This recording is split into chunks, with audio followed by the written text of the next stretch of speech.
Hello बच्चों, मेरा नाम अभिषेक है। Welcome to my channel Doubt Accounts. इस चैप्टर में या जो हमारी अब जो रिविजनरी क्लास चालू होगी, रिविजनरी क्लास में क्या होगा, मैं पूरे के पूरे आपको अकाउंट्स के जो 12th क्लास के चैप्टर्स हैं वो सारे के सारे मैं आपको फुली डिटेल्ड वीडियो लाता रहूँगा। आप देखते रहिए और उससे आपकी रिवीजन भी हो जाएगी। अगर किसी का कोर्स नहीं हो रखा है या फिर कोई चैप्टर मिस है तो उसके अकॉर्डिंग वो सारा का सारा कर लेंगे और हम कहीं ना कहीं एग्जाम में बहुत अच्छे नंबर लेकर आएंगे। ठीक है, तो अब हम जो नया चैप्टर चालू करने जा रहे हैं वो अकाउंट्स का चैप्टर नंबर 1। मतलब कि पार्टनरशिप में हम पहली बुक पार्टनरशिप की करेंगे। पार्टनरशिप में पहला जो चैप्टर है वो फंडामेंटल ऑफ पार्टनरशिप है। ठीक है, और ये थोड़ा सा इंपॉर्टेंट चैप्टर हो जाता है एग्जाम पॉइंट ऑफ व्यू से भी, और कहीं ना कहीं ये थोड़ा सा हार्ड भी चैप्टर माना जाता है कहने के लिए। जब तक ना पढ़ो तो सब कुछ हार्ड ही लगता है, ऐसी बात तो है नहीं। ठीक है, तो हम उसको पढ़ेंगे तो ये कहीं ना कहीं इसकी जो वो हार्डनेस है वो खत्म हो जाएगी कहीं। तो आप इसको बस ध्यान से देखते रहना। इसमें इंपॉर्टेंट चीज़ क्या है कि थियोरेटिकल पोर्शन पे ध्यान देने की बहुत ज़्यादा जरूरत होती है, क्योंकि इससे एमसीक्यू में बहुत क्वेश्चंस आते हैं। ठीक है, तो थियोरेटिकल पोर्शन अभी हम इस वीडियो में करेंगे। आगे आने वाली जो वीडियोस होंगी उसमें हम न्यूमेरिकल्स करेंगे और इस चैप्टर को पूरा कंप्लीटली वाइंड अप कर देंगे। ठीक है, और ऐसे ऐसे करके हम सारी के सारी पूरी की पूरी अकाउंट्स की 12th क्लास की हम वीडियो लाते रहेंगे, जिसकी वजह से आपको काफ़ी हेल्प हो जाएगी। ठीक है, तो अभी हम नया चैप्टर चालू करते हैं अपना अकाउंट्स का, चैप्टर नंबर 1। ठीक है, chapter number 1, fundamental of partnership. Fundamental of partnership. अच्छा, इसमें एक बात और याद रखना, इसमें एक बात और याद रखने की जरूरत है ना, कि इसमें लोग बच्चे जो होते हैं वो थ्योरी पे ध्यान नहीं देते ज़्यादा। ठीक है, इस पे थ्योरी पे ध्यान देना बहुत ज़्यादा जरूरी हो जाता है, क्योंकि अगर थ्योरी पे हम ध्यान नहीं देंगे तो जो एमसीक्यू है, अब तो नया पैटर्न हो गया है, तो उसमें एमसीक्यू की भी जो वेटेज है वो बढ़ा दी गई है। तो एमसीक्यू सॉल्व करने के लिए आपको थ्योरी आना बहुत ज़्यादा जरूरी है। ठीक है, तो थ्योरी पे भी बहुत ज़्यादा ध्यान देने की आपको जरूरत पड़ती रहेगी। ठीक है, अब हम अपना वापस से टॉपिक पे वापस आते हैं। चलिए जी, टॉपिक पे हम वापस आते हैं। टॉपिक पे वापस आने से हमारा जो चैप्टर है फंडामेंटल ऑफ पार्टनरशिप, सबसे पहले ज़्यादा जरूरी हो जाता है कि पार्टनरशिप होती क्या है।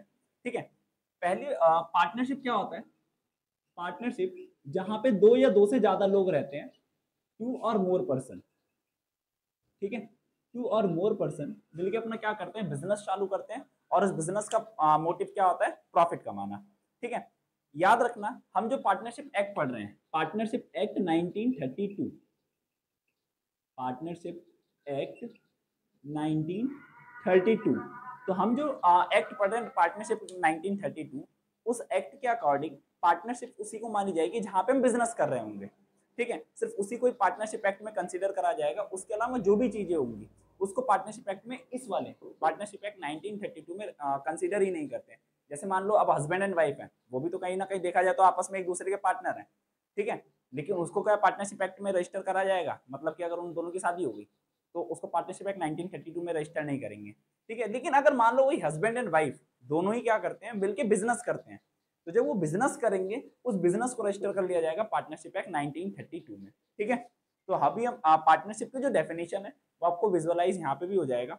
पार्टनरशिप की जो डेफिनेशन है, partnership is the relation between persons who have agreed to share the profit of business carried on by all और any of them acting for all. ये पूरी की पूरी जो डेफिनेशन है वो आपको याद भी होनी चाहिए, और इस डेफिनेशन से पूरी की पूरी पार्टनरशिप भी कहीं ना कहीं समझ में आ जाएगी। देखो, पार्टनरशिप पहली बात क्या होता है, रिलेशन होता है बिटवीन पर्संस। ठीक है, बिटवीन पर्संस में क्या होता है, रिलेशन होता है। इस बात को ध्यान रखना है, रिलेशन को शो करता है। कभी भी पार्टनरशिप में दो या दो से ज्यादा ही बंदे होंगे, कभी अकेला मैं थोड़ी ना ऐसे करके पार्टनरशिप कर लूंगा खुद से। ठीक है, तो यहाँ पे दो या दो से ज्यादा बंदे होंगे पहली बात तो, जो कि अग्री करेंगे बिजनेस करने के लिए। याद रखना, मैंने अभी अभी आपको बोला कि यहाँ पे बिजनेस के बारे में बात होगी, तो बिजनेस के बारे में वो अग्री करेंगे। शेयर द प्रॉफिट, अभी यहाँ डेफिनेशन में है शेयर द प्रॉफिट। यहाँ पे प्रॉफिट का मतलब पता है क्या होता है? Profit includes loss. ठीक है, अगर बिजनेस को लॉस भी होगा तब भी वो दोनों आपस में शेयर करेंगे। ऐसा नहीं है कि प्रॉफिट हो रहा है तो शेयर कर रहे हैं और नहीं हो रहा है तो फिर क्या बोलते हैं उसको, शेयर ही नहीं करेंगे। ऐसा नहीं होता है, हमेशा कुछ ना कुछ शेयर करना ही पड़ता है। Business carried on by all और any of them acting for all, जो ये लास्ट की लाइन है, and carried on by all और any of them acting for all, इसका मतलब क्या होता है कि चाहे बिजनेस कोई एक बंदा करे, चाहे बिजनेस सारे करें, ठीक है, लाइबल सारे ही होंगे। ठीक है, मान लो कि मैं ए, बी और सी, ये तीनों क्या है, पार्टनर है। ए प्लस बी प्लस सी, ये तीनों ही पार्टनर है। मान लो अकेला ए जो है वो पूरा का पूरा बिजनेस करता है और बी और सी स्लीपिंग पार्टनर है। अब ये स्लीपिंग पार्टनर क्या होता है, आपने बिजनेस स्टडीज में पढ़ा होगा। ठीक है, फिर भी मैं आपको बता देता हूँ बी और सी का मतलब। स्लीपिंग पार्टनर क्या होते हैं? स्लीपिंग पार्टनर वो होते हैं जो कैपिटल लगा देते हैं बट स्टिल वो कंपनी सॉरी बिजनेस के मैनेजमेंट में कोई भी अपना योगदान वगैरह कुछ नहीं देते, बस वो पैसा लगा के छोड़ देते हैं और जब प्रॉफिट होता है या लॉस होता है तो आके बियर करने लग जाते हैं। ठीक है, इसको स्लीपिंग पार्टनर बोलते हैं। अब जो ए था वो एक्टिव पार्टनर है, वो काम करता है। अब ए अगर कोई काम करता है उससे कोई भी लाइबिलिटी अराइज होती है तो ये दोनों भी लाइबल होंगे। ठीक है, मतलब इन तीनों के बिहाफ पे कोई एक बंदा काम करे, चाहे तीनों एक दूसरे के बिहाफ पे काम करे सॉरी, चाहे इनके बिहाफ पे कोई एक काम करे, चाहे तीनों मिलके काम करें, याद रखना लाइबल सारे के सारे होंगे। इसलिए इसमें बोला जाता है जो लाइबिलिटी होती है वो जॉइंटली भी होती है और सेवरली भी होती है, SEVERALLY। जॉइंटली का मतलब क्या होता है, तीनों मिलके भी लाइबल होंगे कंबाइंडली, और सेवरली मतलब इंडिविजुअली भी वो सारे के सारे लाइबल होंगे। जैसे अब हम इसमें एक एग्जांपल की बात करते हैं, ये थोड़ा आपको ये लाइन समझना जरूरी हो जाता है। देखो, जैसे मान लो ए, बी और सी ये तीनों पार्टनर थे। ठीक है, अब ए जो है बिजनेस के पर्पज से डी से लोन ले लेता है, डी से लोन लेता है लेट सपोज 9 लाख का। ठीक है, अब 9 लाख का अगर उसने लोन ले रखा है तो कहीं ना कहीं एक बात तो समझ में आती है कि जो लाइबिलिटी है वो तीनों के लिए क्या है, इक्वल बढ़ जाएगी। 3 लाख इसकी, 3 लाख बी की, 3 लाख सी की। लेकिन मान लो जब पैसे देने की बारी आई, पैसा देने के बारे में क्या होता है, डी आता है पैसे लेने की, भाई मेरे 9 लाख वापस कर दो, तो बी और सी पैसा देने से मना कर देते हैं, कहते हैं कि भाई अभी हमारे पास पैसा नहीं और हम भी नहीं दे रहे। तो डी जो है वो अकेले ए से रिकवर कर लेगा 9 के 9 लाख पूरे। ठीक है, ऐसे ही अगर मान लो बी के पास आता है, ए और सी मना कर देते हैं, तो बी से भी वो रिकवर कर सकता है पूरा का पूरा, क्योंकि वो लाइबल जो है वो सेवरली का मतलब क्या होता है, इंडिविजुअली भी हर बंदा लाइबल है। अब उसने ए से 9 लाख रुपए रिकवर कर लिया, ए या बी और सी से कैसे पैसे निकलवाएगा कैसे नहीं निकलवाएगा वो एक अलग मैटर है। लेकिन जो ए है वो देखा जाए तो जॉइंटली मतलब 3 लाख के लिए भी लाइबल है, अगर ये दोनों पैसा देने से मना कर दे तो अकेले वो 9 लाख के लिए भी लाइबल है। समझ में आ गई बात? तो इसीलिए बोला जाता है business carried on by all और any of them acting for all, मतलब कि कोई भी अगर कोई काम करेगा लाइबल सारे के सारे होंगे। ठीक है, यही पार्टनरशिप का सबसे बड़ा फीचर होता है जिसको म्यूचुअल एजेंसी बोला जाता है। क्या बोला जाता है जिसको? Mutual agency. समझ में आ गई बात? ये पूरी की पूरी थी डेफिनेशन। कंटिन्यू करते हैं, अब हम पढ़ते हैं पार्टनरशिप के फीचर्स। ठीक है, फीचर्स बहुत इंपॉर्टेंट होते हैं। फीचर्स ऑफ पार्टनरशिप जिसको कैरेक्टरिस्टिक्स भी बोला जाता है, मतलब इसका मतलब क्या होता है कि कैसे पता चलेगा कि जो सामने वाला बिजनेस है वो एक पार्टनरशिप है। तो इसका पहला फीचर आपको विजुअलाइज भी हो जाएगा यहीं। ठीक है, इसका पहला जो फीचर होता है वो क्या होता है आपका, 2 और मोर पर्सन। ठीक है, पहला जो फीचर है इसका 2 और मोर पर्सन। मैंने अभी अभी आपको बताया कि पार्टनरशिप कभी भी चलेगी तो हमेशा 2 या 2 से ज्यादा ही लोग होंगे। ठीक है, इतना याद रखना, ऐसा नहीं है कि मैं अकेले अपने आप से पार्टनरशिप कर लूंगा, पार्टनरशिप हाथ मिलाने के लिए भी एक बंदा सामने होना जरूरी है। ठीक है, तो यहाँ पे मिनिमम मेंबर कितने हो सकते हैं, मिनिमम पार्टनर कितने होंगे, मिनिमम पार्टनर होंगे 2, और मैक्सिमम जो अभी लिमिट दे रखी है मैक्सिमम पार्टनर की वो दे रखी है 50। अभी हम इस पर पूरी की पूरी बात करते हैं क्योंकि इस पर बहुत बड़ा कॉन्सेप्ट है। लेकिन इसमें एक बात और याद रखना, जब 2 और 2 से ज्यादा पर्सन होंगे तो वो पर्सन भी कौन से होंगे उसको भी लॉ ने डिफाइन कर रखा है। अब कौन कौन से पर्सन, सारे पर्सन हो सकते हैं एक्सेप्ट 3 लोग। एक तो होता है माइनर, अभी माइनर पे पूरी बात करेंगे प्रॉपर। एक होता है person disqualified by law, person disqualified by law, disqualified by law. ठीक है, और एक होता है आपका पर्सन ऑफ अनसाउंड माइंड। ये सब तुम्हें पता होना जरूरी है क्योंकि ये एमसीक्यू के लिए बहुत important, person of unsound mind, unsound mind. जो माइनर है, माइनर पे अभी हम थोड़ी देर में बात करते हैं, फिलहाल हम बात करते हैं person of unsound mind. Unsound mind का मतलब क्या होता है कि ऐसा कोई पर्सन से आप पार्टनरशिप नहीं कर सकते हो जो उस टाइम पे उसका जो माइंड है वो साउंड कंडीशन में नहीं है। साउंड कंडीशन का मतलब वो ऐसी कंडीशन में नहीं है जिसमें वो सोच समझ सकता है। ठीक है, जैसे मान लो कि अब कोई एक पर्सन है जिसने दारू पी रखी है दबा के, ठीक है, अब उससे अगर आप अग्रीमेंट पे साइन करा लेते हो कि भाई तू मेरा पार्टनर बन जाइए वो दारू पिला के, ठीक है, तो वो पार्टनरशिप में नहीं माना जाएगा क्योंकि जब आप उस टाइम पे साइन करा रहे थे तो उस टाइम पर वो बंदा इस कंडीशन में नहीं था कि वो समझ सके कि क्या उसके लिए ठीक है क्या उसके लिए गलत है, मतलब उसका जो माइंड था वो साउंड नहीं था। तो जो अनसाउंड माइंड के पर्सन होते हैं उनके साथ अगर आप पार्टनरशिप करते हैं तो पार्टनरशिप नहीं मानी जाती है। वो कॉन्ट्रैक्ट जो होता है वो वाइड हो जाता है। वाइड का मतलब होता है रद्द हो जाना एक तरह से। ठीक है, एक होता है person disqualified by law. Person disqualified by law का मतलब क्या होता है, ऐसे पर्सन, एक मिनट, ऐसे पर्सन जो कोर्ट ने ही मना कर दिया कि भाई इनके साथ आप पार्टनरशिप मत करो। अगर आपके साथ कल को कोई फ्रॉड होता है तो वो कोई उसके लिए जो लॉ है या गवर्नमेंट है वो रिस्पॉन्सिबल नहीं होगी। डिस्क्वालीफाइड बाय लॉ में जैसे आप एग्जांपल मान सकते हैं नीरव मोदी हो गया, नीरव मोदी हो गए, विजय माल्या, ये सारे के सारे देश से भाग चुके हैं। ठीक है, तो इनको डिस्क्वालीफाई कर दिया लॉ के द्वारा ही कि भाई इनके साथ आप पार्टनरशिप मत करना। अगर आप कर रहे हो तो आप उसके लिए खुद रिस्पॉन्सिबल हो, ऐसा नहीं है कि हम रिस्पॉन्सिबल होंगे। ठीक है, तो ये दो पर्सन हो गए। एक होता है माइनर, माइनर को आप पार्टनर नहीं बना सकते हो। ठीक है, पार्टनरशिप एक्ट जो है वो पार्टनरशिप एक्ट क्या कहता है कि माइनर को हम पार्टनर नहीं बना सकते, लेकिन आप माइनर को एक कंडीशन में पार्टनर बना सकते हो। Minor can be a partner for profit only, for profit only. इसका मतलब क्या होता है, जो पार्टनर जो माइनर अगर कभी पार्टनर बनेगा भी, माइनर अगर कभी पार्टनर बनेगा भी तो वो सिर्फ किसके लिए बनेगा, वो बनेगा सिर्फ प्रॉफिट पर्पस के लिए। सिर्फ अगर लॉस होता है बिजनेस को तो लॉस में कोई भी कंट्रीब्यूशन या फिर उसका लॉस कुछ भी नहीं होगा, ना उसकी कोई लायबिलिटी अराइज होगी। अगर बिजनेस को प्रॉफिट होता तो प्रॉफिट में से तो हिस्सा ले लेगा, लेकिन लॉस हो गया तो वो कोई भी कंट्रीब्यूशन नहीं करेगा लॉस में। ठीक है, तो माइनर को पार्टनर बनाया जा सकता है, लेकिन किसके पर्पज से, प्रॉफिट ओनली से। लेकिन माइनर को प्रॉफिट सॉरी माइनर को अगर आप पार्टनर बना रहे हो तो उसके लिए आपको जरूरी होती है यूनैनिमस कंसेंट।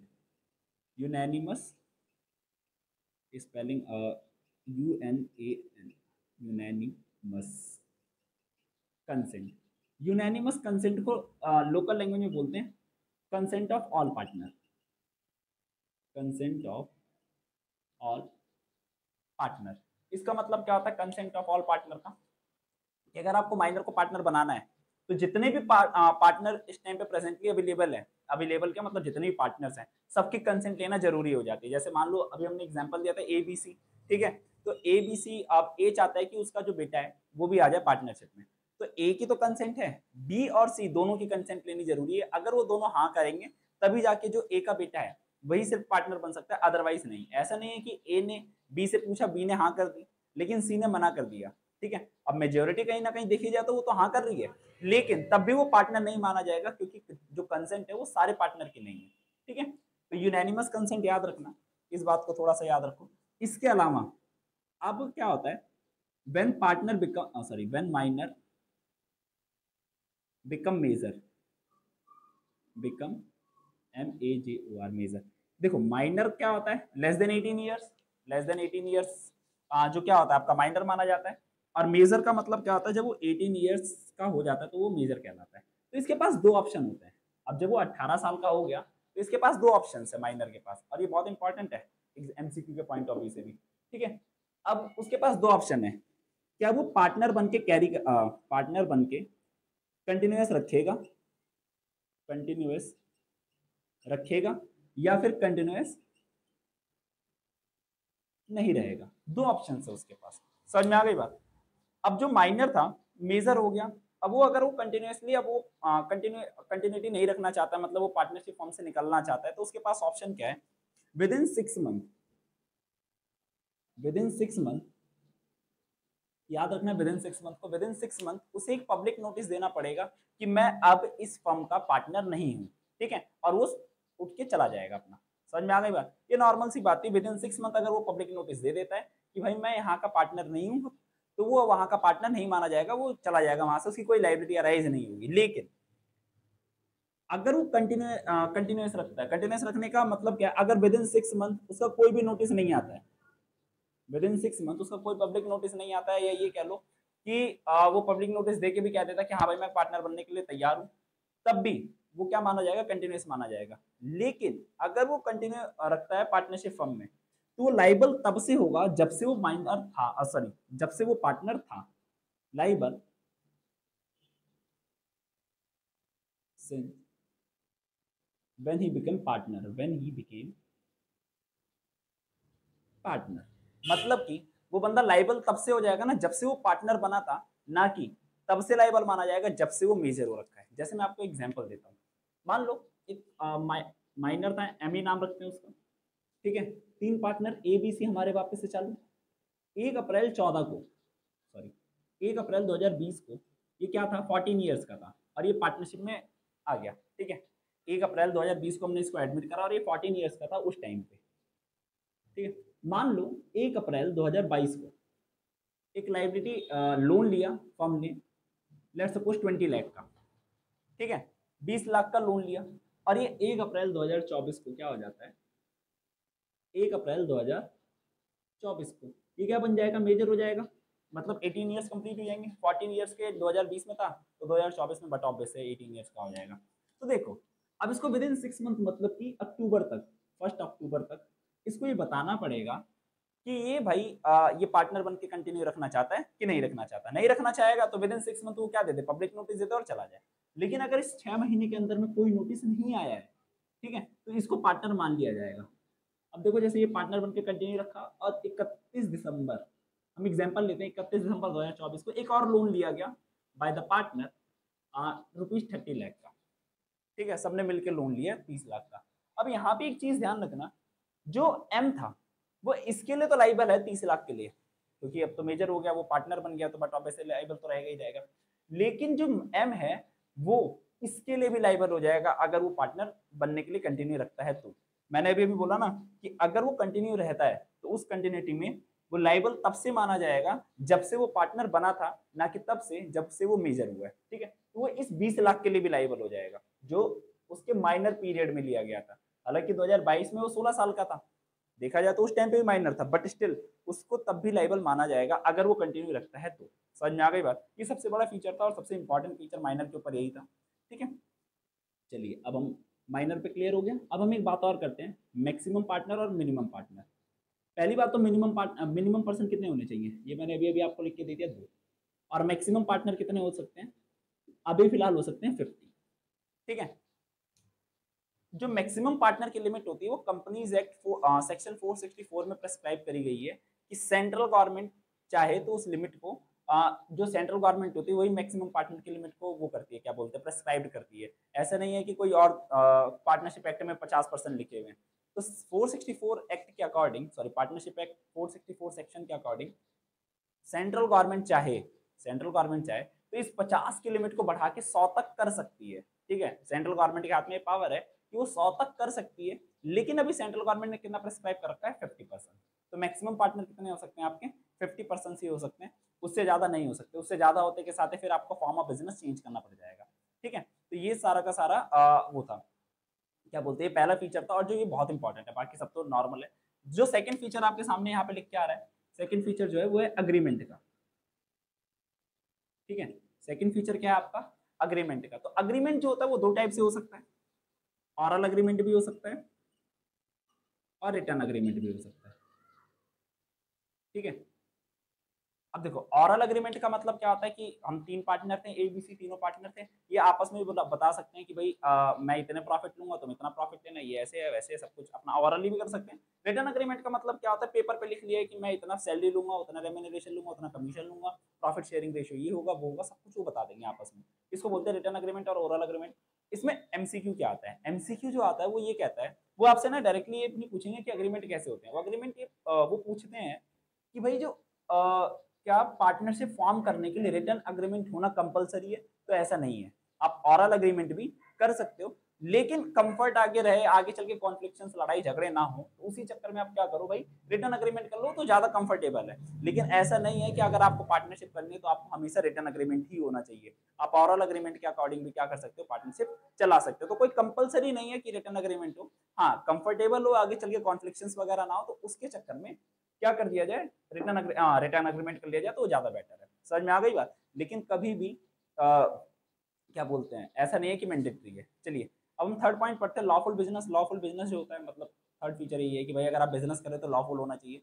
ऐसा नहीं हो कि आप कोई ऐसा बिजनेस करो कि लाइक वो इलीगल है, तो लॉफुल बिजनेस होना जरूरी है। इलीगल मतलब अब मान लो तुम ड्रग्स वगैरह की डीलिंग करने लगे पार्टनरशिप में, तो इलीगल है, वो पार्टनरशिप एक्ट में रजिस्टर नहीं होता है, आपको लॉफुल बिजनेस करना जरूरी हो जाता है, ठीक है। और फोर्थ पॉइंट जो होता है वो आपका क्या है, प्रॉफिट शेयरिंग। जो प्रॉफिट शेयरिंग होता है वो पार्टनर के बीच में क्या होता है, पार्टनर के बीच में एक रेशियो डिसाइड कर दी जाती है कि इस प्रॉफिट शेयरिंग रेशियो के अकॉर्डिंग आपका क्या करा जाएगा, प्रॉफिट या लॉस डिस्ट्रीब्यूट करा जाएगा। जैसे मान लो ए बी सी थे, मैंने बोला कि ए और बी और सी की जो रेशियो है वो है 3:2:1, ठीक है। मतलब कि अब जो प्रॉफिट शेयरिंग रेशियो है वो किस रेशियो में डिवाइड कर दिया जाएगा, 3:2:1 में डिवाइड कर दिया जाएगा। अगर फर्म को प्रॉफिट हो रहा है तो उसमें डाल देंगे, लॉस हो रहा है तो 3:2:1 में ही डिस्ट्रीब्यूट कर दिया जाएगा। ठीक है, ये था प्रॉफिट शेयरिंग रेशो। ठीक है जी, ये सारे के सारे क्या थे, बिजनेस पार्टनरशिप के फीचर्स थे। इसमें सबसे इंपॉर्टेंट फीचर पहला वाला था, ज़्यादा और कुछ है नहीं। चलिए जी, अब हमारा जो नेक्स्ट टॉपिक है वो नेक्स्ट टॉपिक हो गया पार्टनरशिप डीड का। पार्टनरशिप डीड क्या होता है? कुछ नहीं होता, मैं आपको बताता हूँ। पार्टनरशिप डीड, जैसे अभी मैंने आपको बताया था अग्रीमेंट दो टाइप से होता है, रिटर्न भी होता है और ऑरल भी होता है। अगर आप रिटर्न अग्रीमेंट करते हो तो रिटर्न अग्रीमेंट एक पन्ना होगा, ठीक है, उस पन्ने पे लिख दोगे हमारा पार्टनर का नाम ये है, हम इस रेशियो में डिवाइड करेंगे, ये हमारी सैलरी होगी, रेम्यूनरेशन ये होगा, इंटरेस्ट ऑन कैपिटल जो भी रेट है, इंटरेस्ट ऑन ड्रॉइंग जो भी रेट है, ठीक है, ये सारा का सारा एक पन्ने पे लिखा जाता है। तो उसी पन्ने को ही बोला जाता है पार्टनरशिप डीड। समझ में आ गई बात? जहाँ वो कॉन्ट्रैक्ट लिखा जाता है उसी को पार्टनरशिप डीड बोला जाता है। ठीक है, तो इसमें कोई दिक्कत परेशानी वाली बात नहीं है, लेकिन इसमें एक इंपॉर्टेंट चीज होती है, when partnership deed is silent, partnership deed is silent. ठीक है, पार्टनरशिप डीड जब साइलेंट होता है तो उस केस में क्या होता है, क्या नहीं होता है। देखो, पार्टनरशिप डीड साइलेंट होने का मतलब क्या है कि हमने ऑरल अग्रीमेंट कर रखा है और हमको क्या बोलते हैं, जैसे बिजनेस चल रहा है वैसे चला रहे, कोई दिक्कत परेशानी वाली बात नहीं है। लेकिन इंपॉर्टेंट ये हो जाता है कि भाई अगर पार्टनरशिप डीड साइलेंट है, मतलब पार्टनरशिप डीड है नहीं हमारे बीच में, और उसके बाद अगर कोई कॉन्फ्लिक्शंस आ जाए तो उस कॉन्फ्लिक्शन को कैसे सॉल्व आउट करा जाएगा, इसके पीछे भी प्रोविजन दिए गए हैं। ठीक है, अभी आपको ये विजुअलाइज हो जाएगा कि वो 5 केस कौन से हैं कौन से नहीं है। तो पहला केस जो होता है वो आपका होता है कि जो सैलरी होती है, सैलरी नहीं कहेंगे, रेम्यूनरेशन जो होता है, remuneration to the partner, to the partner not allowed होता है। नॉट अलाउड का मतलब अभी बताते हैं। इंटरेस्ट ऑन कैपिटल हो गया, interest on capital not allowed. अभी मैं आपको हर एक चीज समझाता हूँ। इंटरेस्ट ऑन ड्राइंग हो गया, इंटरेस्ट ऑन ड्राइंग मतलब IOD, ये नॉट चार्ज होता है। ठीक है, जो प्रॉफिट शेयरिंग रेशियो होता है वो क्या हो जाता है आपका, इक्वल हो जाता है। और एडमिशन के लिए, एडमिशन के लिए आपको क्या चाहिए होता है, यूनैनिमस कंसेंट। अभी मैंने यूनैनिमस कंसेंट आपको बताया, यूनैनिमस कंसेंट का मतलब क्या होता है, consent of the all partner. ठीक है, ये भी आपको 4-5 चीजें यहाँ पे भी शो हो रही होगी। तो इंपॉर्टेंट ये होता है कि पार्टनरशिप डीड साइलेंट है। देखो, पार्टनरशिप डीड साइलेंट है, उससे कोई लेना देना नहीं है। मान लो कि मैं A, B और C तीन पार्टनर थे ना, हम तीनों ने डिसाइड कर लिया कि भाई इंटरेस्ट ऑन कैपिटल जो है वो हम 8% लेंगे। ठीक है, 8% से हम क्या करेंगे, लेंगे।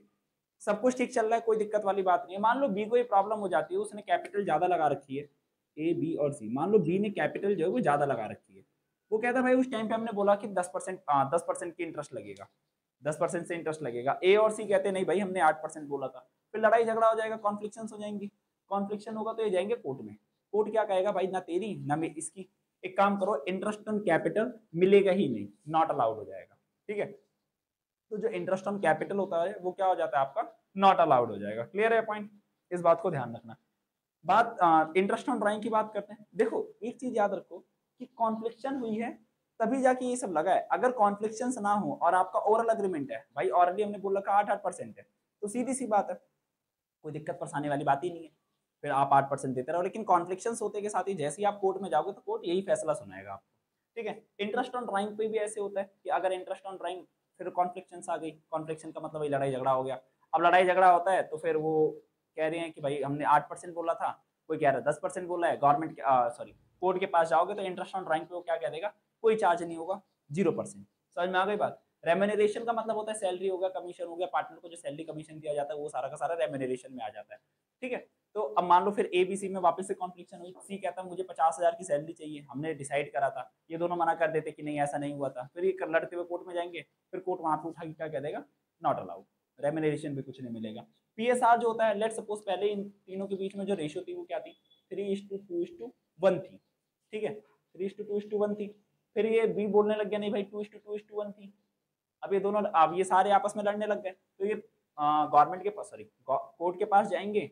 कोर्ट वाला क्या कहेगा, ना तेरी ना मेरी, इक्वल कर लो। मतलब कि अब जो प्रॉफिट या लॉस होगा वो क्या से बांटा जाएगा, इक्वली बांटा जाएगा। ठीक है, अभी क्वेश्चन में भी अगर प्रॉफिट शेयरिंग रेशियो अगर आपको कभी गिवन नहीं होगा तो याद रखना वहां पे आप इक्वली बांटोगे हमेशा।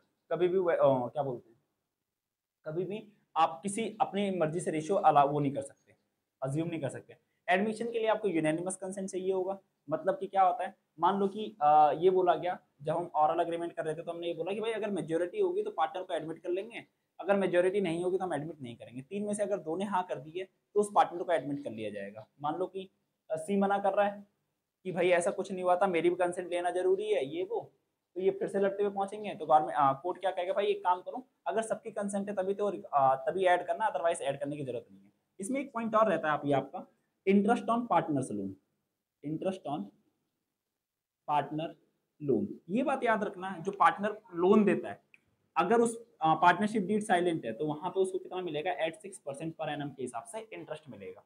ठीक है, देखो फर्म को लोन की जरूरत है, फर्म को लोन की जरूरत है तो दो टाइप से लोन ले सकते हैं। एक तो होता है आउटसाइड बंदे से, आउटसाइडर से, और एक क्या होता है पार्टनर से ले लो। ठीक है, अब अगर आउटसाइडर से अगर वो लोन लेती है तो सीधी सी बात है कोई कॉन्फ्लिक्शन होने के चांस ही नहीं है। आउटसाइडर से अगर लोन लेगी तो एक कॉन्ट्रैक्ट बनाएगा कि मैंने फलाने फर्म को इतना पैसा दे रखा है और उस पर 10% का मैं इंटरेस्ट चार्ज करूंगा। ठीक है, ये आउटसाइडर बोलता है। लेकिन वहीं पार्टनर क्या करेगा, पार्टनर में जाओगे तो क्या बोलते हैं, रिश्तेदारी में कॉन्ट्रैक्ट बनाते नहीं है, कॉन्ट्रैक्ट बनाया नहीं, तो अभी उस टाइम पे तो डिसाइड हो गया था, पार्टनर ने कहा था भाई मैं 10% आपसे चार्ज करूंगा। मान लो सी ने ही लोन दिया था और सी क्या कहता है, मैं 10% चार्ज करूंगा इंटरेस्ट ऑन लोन। लेकिन फिर ये दोनों आपस में कॉन्फ्लिक्ट, नहीं नहीं 5% बोला था। फिर ये अब दोनों लड़ते हुए फिर से कोर्ट में पहुंचेंगे। कोर्ट क्या कहेगा, भाई पार्टनर को जो लोन देना है उस पर, सॉरी जो पार्टनर के लोन पे इंटरेस्ट देना है वो 6% के हिसाब से दे दो, बात ही खत्म। समझ में आ गई बात। ये सारा का सारा क्या था, ये आपका पार्टनरशिप डीड था और ये भी बहुत ज्यादा इंपॉर्टेंट है आपके क्वेश्चंस के लिए भी और एमसीक्यू के पॉइंट ऑफ व्यू से भी। ठीक है जी, तो आज का जो थियोरेटिकल पोर्शन था वो हम यहीं खत्म कर देते हैं। अगली क्लास से हम थोड़ा सा और आगे चलेंगे, न्यूमेरिकल पोर्शन पे चलेंगे। ठीक है, तब तक हम आप सब अपना ध्यान रखिए और ये ना रिवाइज करते रहिए, क्योंकि अगर ये रिवाइज नहीं करोगे तो फिर दिक्कत हो जाएगी, एमसीक्यू आएंगे नहीं फिर समझ में। ठीक है, तो एमसीक्यू के लिए बहुत ज़्यादा जरूरी हो जाता है और नॉलेज पर्पज से भी बहुत ज़्यादा जरूरी है। ठीक है, मिलते हैं हम अगली क्लास में, तब तक के लिए टाटा बाय बाय।